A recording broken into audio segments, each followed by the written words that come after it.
ቤተክርስቲያን ስትሄድ አትሰቀቅም። ምንም ሆነ ሂድ፣ ሌባሁን፣ አመንዝራሁን፣ ነፍሰ ገዳይሁን፣ ቀማኛሁን፣ ምን ሁን፣ ወደ ክርስቶስ ቤት ስትመጣ ሊፈረድብህ አትመጣም። ሊምርህ ነው ያመጣ። የልብ መድኃኒት ለኩላሊት አይሆንም።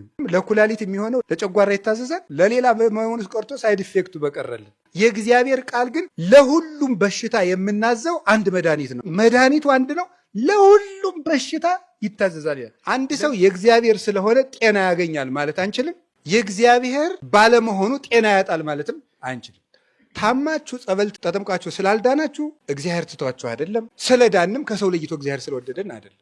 መከራ ትዕግስት ያስተምራል፣ ትዕግስትም ተስፋን ያስተምራል፣ ተስፋ ደግሞ አያሳፍርም ይላል። ቤተ ክርስቲያን የመሄድ የመጀመሪያው መስፈርት ምን እንደሆነ ታውቃላችሁ? ምህረት ማድረግ ነው። ምህረት የሌላቸው ሰዎች ምህረት አያገኙ። ቤተ ክርስቲያን ስትሄዱ ማንንም የሚከስል ሌና ሊኖረን አይገባም። ምህረት ሳይኖረን እግዚኦ ማረነ ማለት ምርት ሳይኖርህ ማረኝ ትላለህ። አትምርም። ቢያንስ ተው ይተውላችኋል፣ ይቅር በሉ ይቅር ይላችኋል። ወንዶች በሽታቸው ምንድን ነው? ዝሙት። ሴትን ባዩ ቁጥር በዝሙት መነደፍ ማለት። ሴቶች የእነሱ በሽታቸው ምንድን ነው? ትውዝፍት፣ ጌጥ ማብዛት ማለት። የካህናት በሽታቸው ምንድን ነው? ትዕቢት ነው። አይምሯችን ረቂቅ፣ እግዚአብሔርን የሚያሰላስል፣ ስለ እግዚአብሔር የሚያስል፣ ስለ እግዚአብሔር የሚናገር፣ ስልጣናችን ምጡቅ፣ ተወዳዳሪ የሌለው ማለት ነው። ባላንጣ የማይነሳበት። እኛ ያሰርነውን መንግስት አይፈታው ይላል። እንዲህ ያሉ ይታበያሉ። የመነኮሳት በሽታቸው ደግሞ ምንድነው? ስስት ነው። 10 ሰሃን እንጀራ እያለ የንስሐ ልጆች እዚያው ይሻግታታል፣ ለሰው አይሰጠውም ማለት ነው። መነኩሴ ዝም ብሎ ያየውን ዕቃ ሁሉ ስጡኝ ማለት። የሽማግሌዎች ወይም የአረጋውያን በሽታቸው ምንድነው? ገንዘብ መውደድ። ሳረጅ ማን ይጦረኛል ስለሚሉ ሽማግሌ በቃ ከትራሱ ስር የሆነች ብር አለች። ላንጥፍልህ ሲባል ቆይ ወደ ላይ እንዳትሄድ ይሄን እኔ ያነጥፈዋለሁ ነው የሚለው ማለት ነው። ይሄ 5ቱ ምናችን ነው? በሽታችን ነው። ሁሉም አይነት በሽታ ከቤተ ክርስቲያን በታች ነው። ቤተ ክርስቲያንን የሚያሸንፋት ኃጢአት የለም።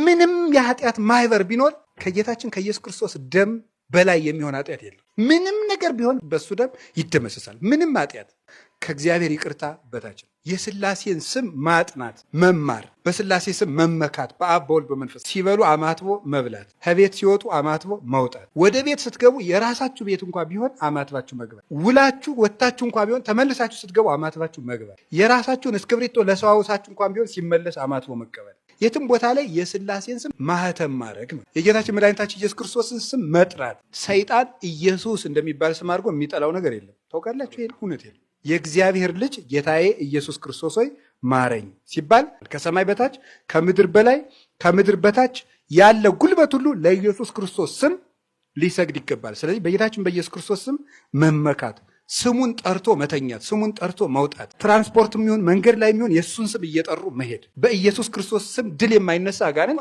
የለም። እስቲ እግዚአብሔር ያሳያችሁ። ራሳችሁን ለመለወጥ ስንት ዓመት ለፍታችኋል? ደጋግሞ የሚጥለንን ኃጢአት ለመላቀቅ ስንት ዓመት ነው የደከማችሁ? 7 ዓመት ጣርኩኝ፣ አንድ ኃጢአት ግን ሊለቀኝ አልቻለም አትበል። አምና ባይሳካ ዘንድሮም ጣር፣ ዘንድሮም ባይሳካ ከርሞም ጣር። 38 ዓመትም 40 ዓመትም 50 ዓመትም ሊያደክምህ ይችላል። ህይወትን ሙሉ ለህይወት ይጣርለታል። ደግሞ ጌታችን ኢየሱስ ክርስቶስ እንራመድ እንጂ ከቤተ ክርስቲያን ብቻ እንውጣ እንጂ አንድ ቀን ይመጣና ልጄ ተነስ ማለቱ አይቀርም። እድገት ነው ክርስትና፣ እድገት ነው እንጂ አንድ ጊዜ የተወሰነ ወይም እድል አይደለም።